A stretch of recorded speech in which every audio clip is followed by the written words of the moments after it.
Mom, please, help me.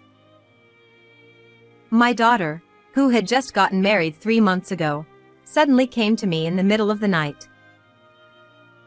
What happened? When I looked at her, her face was swollen and covered in bruises. I was at a loss for words at the sight of my transformed daughter. Then, hearing her story, I trembled with anger. Unforgivable. Was it a lie that he would make my daughter happy? And I swore revenge on those who had done this to my precious daughter. I am Genesis, 50 years old. I divorced when my only daughter, Madeline, was still young, and I raised her on my own while working full-time. Madeline is not the outgoing type, but she is strong-willed and hardworking. Through steady effort, she managed to get a job at the company she had always admired. Her presence encouraged me, and I kept moving forward even during tough times. So, when she told me, There's someone I want you to meet, my heart was filled with joy. She introduced me to Liam, a man 7 years older than her who worked at a client company. He looked handsome in his suit and greeted me cheerfully, appearing serious and sincere. I came here today to ask for your permission to marry Madeline. However, after a brief introduction, he suddenly said this. Madeline was only 23 years old, and I learned that she had only been dating Liam for about 6 months. I was expecting to be introduced to her boyfriend, so I was honestly taken aback. Well, you both are still young, so maybe it's too early to think about the future? I gently admonished them, but he straightened his posture and looked me straight in the eye. I can't think of anyone else but Madeline. I believe I will never meet another woman as wonderful as her. With a serious expression, he passionately conveyed how much he cared for Madeline. Liam. I feel the same way. Mom, please. Allow us to get married. If you both are so determined, then I will support you. I was moved by his passionate feelings, and with Madeline's words, I approved of their union. Genesis, thank you! I will definitely make Madeline happy. Seeing Madeline and him looking at each other happily, I couldn't help but smile. Yet, after Liam left, I couldn't fully rejoice in their marriage, and a feeling of unease arose. Is this really okay? Isn't it too soon for them to get married? But I heard that every parent has mixed feelings when their child gets married, and honestly, I thought Madeline's marriage was still far in the future. Surely, it's just that I wasn't mentally prepared. They looked so happy, so it must be fine. After that, the meeting with Liam's parents went smoothly, and the discussions about the wedding progressed well. Both Liam and Madeline are only children. Liam's parents, James and Caroline, who had always wanted a daughter, seemed to be very fond of Madeline. Madeline said, Mom, I think I'll live with Liam's parents after we get married. While it was nice to be loved, it was actually Liam's parents who suggested living together. Are you sure? I've heard that living with in-laws can be tough. Madeline replied, James and Caroline are very kind, and with Liam around, I have nothing to worry about. Well, if it's you, Madeline, I'm sure you'll manage. Madeline had always been straightforward and loved by her elders, so I believed she would do well. Besides, Liam's parents' house was only a 20-minute drive from mine, so I felt reassured knowing I could quickly get there if needed. The wedding went off without a hitch, and Madeline's new life at her in-laws' house began. I thought she would be enthusiastic and doing well, but about a month after she got married, things started to change. The daily messages from Madeline stopped coming, And even when I sent her messages, she rarely replied. I didn't want to interfere too much with Madeline's married life, but I was worried, so I decided to call her. Liam answered the phone. Oh, Genesis, what's up? Can I speak to Madeline? She's in the bath right now. She's doing well, so don't worry. His tone was gentle but firm, and I ended the call without hearing Madeline's voice. After that, I didn't receive any messages or calls from Madeline. I'll just go see her. Caroline had told me to visit any time, so I decided to visit Madeline's in-laws' house that weekend. Caroline answered the intercom and said, somewhat curtly, that Madeline and Liam were out. I'm sorry for coming unannounced. When will they be back? She sighed deeply and said, You should have called ahead. I don't know when they'll be back. I thought she was right, so I had no choice but to leave. I wondered if I was worrying too much, but I couldn't shake the bad feeling, especially since Liam and Caroline's attitudes seemed different compared to before the wedding. After much deliberation, I decided to call Madeline's workplace just to hear her cheerful voice.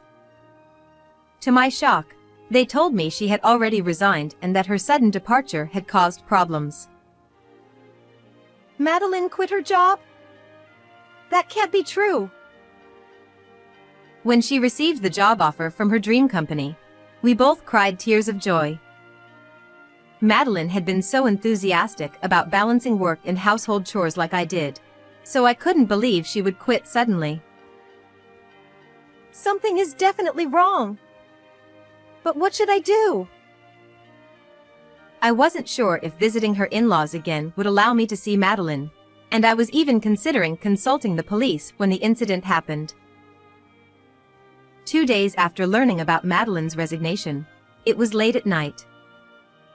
Suddenly, the doorbell rang. Who could it be at 2 a.m.? Feeling suspicious, I cautiously peeked at the intercom screen. It was too dark to see clearly, but the figure looked like Madeline. I rushed to the door and hurriedly opened it. What happened at this hour? I've been worried since I couldn't reach you. Madeline said. Mom, I'm sorry. I was relieved to see her, but the next moment, I was speechless. Madeline's face was swollen beyond recognition, and her body was covered in bruises. What happened to you? How did you end up like this? Madeline, trembling and crying, started to speak haltingly after a while. Well, you see. She began to tell her story in a choked voice.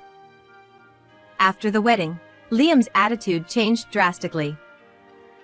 He said, Since you came as a bride, you should serve us. And treated her like a slave. Liam and his parents were responsible for her current state. I had suspected as much when she fled to my house, but hearing the details made me tremble with anger. Madeline said, I didn't want to trouble you, Mom. I'm sorry. Seeing her sobbing, I felt a surge of desire for revenge against them. I want to make them suffer in hell. I vowed never to forgive Liam and his parents, who had promised to make Madeline happy but ended up hurting her so much. First, I let Madeline rest and waited for dawn to confront her in-laws. The next morning, I took her to the hospital for treatment. After that, we drove to their house. As expected, her in-laws were in an uproar when they realized Madeline was missing. James shouted. So you took her away? Realizing it was me at the door, James yelled angrily. Can you explain why Madeline is in this condition? I questioned him firmly, undeterred by his reaction. Next to me was Madeline, her face still swollen and her wounds covered with gauze. Seeing her, they let us in, perhaps worried about the neighbors. The three of them showed a moment of hesitation but soon revealed their true colors. Caroline glared at Madeline and said, I just disciplined her a bit because she wasn't working properly. laughing scornfully. What are you saying? And Liam, didn't you promise to make her happy? Liam replied, Well, that's only if she fulfills her duties as a wife. But she was too focused on her job, so I submitted her resignation for her. Madeline hadn't quit her job voluntarily. Liam had submitted the resignation without her consent. By the time she realized it, it was too late, she tearfully explained. It was because he didn't like that she was coming home later than him due to her busy work schedule. Madeline was so happy to work at her dream company and was doing her best. Liam retorted, That's not my problem. If she can't balance both, she has to quit, right? Liam acted as if he was completely blameless. James added, My son is right. The other day, it took her an hour to make dinner.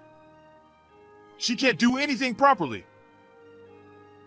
James joined in, and Madeline muttered, That's terrible. while trembling. Then why don't you help her, Caroline? But Caroline, crossing her arms, said in a strong tone, When I became a bride, I was made to do everything and told to learn by doing. James chimed in, That's right. It's a generational change. But I was watching over her properly. They looked at each other and nodded in agreement, acting as if they had done nothing wrong. In reality, Caroline had pushed all the housework onto Madeline and did whatever she pleased. James, who had already retired and was at home, constantly monitored Madeline and interfered with everything she did. They even took her phone to prevent her from telling me about it and made sure she couldn't leave the house when I visited. And that wasn't all. Madeline believed that Liam would change and help her someday. Despite enduring the harsh treatment, the abuse from her in-laws only escalated. They made her eat leftovers and bathe in cold water, saying it was a waste of electricity. When Madeline couldn't take it anymore and complained that it was wrong, it led to the visible injuries on her body. Liam slapped her hard, calling her insolent. Caroline suggested re-educating her, and they took turns beating her with a mop. Finally, when she was released, Madeline felt her life was in danger. She waited until the three of them were asleep, then fled the house. She walked for over an hour and came to my house, barely escaping with her life. Before the marriage, you treated Madeline with care. Why have you changed so much? I can't understand, I demanded forcefully. The three of them exchanged glances and smirked. Liam said, From the beginning, I just wanted a wife who would obey me. I thought Madeline would make a good servant. Liam said this nonchalantly, and Caroline sighed. She was really a disappointment. James added, Well, maybe she's learned her lesson from this. We could give her another chance, couldn't we? At James' outrageous suggestion, they all burst into laughter. Madeline said, Enough. I can't forgive you anymore. Before I could respond, Madeline glared at the three of them and spoke out, her body trembling with anger. Liam, enraged, said, How dare you speak to us like that? and tried to grab Madeline, I quickly restrained him, pinning him to the floor so he couldn't move. Liam struggled, and his parents were stunned by my swift action. I never mentioned it, but I was almost an Olympic wrestler in my youth. I had to give it up due to an injury, I said, tightening my grip on Liam. Liam cried out. Ow! Ow! Let me go! He flailed his arms and legs, tears in his eyes. When I loosened my grip, he collapsed weakly to the floor. Pathetic. Now, who's next? I cracked my knuckles and slowly approached James and Caroline. James pleaded. We're sorry. Please stop. They clutched their heads and began to tremble. I sent Madeline off wishing for her happiness, and you did this to her. I will never forgive you, I shouted, and the three of them shrank back in fear. Madeline said, Liam, I want a divorce.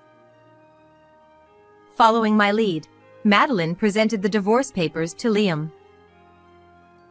Liam, his face red with anger, said, What are you talking about? I will never agree to a divorce. This morning, I took Madeline to the hospital and got a medical certificate for her injuries. We also filed a police report. We have nothing to hide, and we will fight this to the end, I said, looking at each of them slowly. Now, they were sweating profusely, panicking, and shouting, Stop, please, and what about our reputation? Madeline said, I want a divorce as soon as possible. Seeing them in such a state, Madeline spoke with disdain. I look forward to seeing what happens next. You should regret what you've done. We gathered Madeline's belongings and headed for the door. Liam's pitiful voice called out. Wait, please. But without looking back, Madeline and I left the house confidently. After that, the divorce was finalized, and we claimed $20,000 in alimony. The police accepted our report, and the three of them were questioned. Although they were released soon after, the police visit to their house became a topic of gossip in the neighborhood, and they were shunned. As for Liam, when Madeline reported his abuse to her former colleagues, the news reached his company, and he was removed from the fast track to promotion. Meanwhile, Madeline took her time to heal both physically and emotionally at home and then started looking for a new job. As for me, my life is just beginning. I have started training to become a wrestling coach. How did you like this story? Please don't forget to subscribe to the channel. See you in the next video.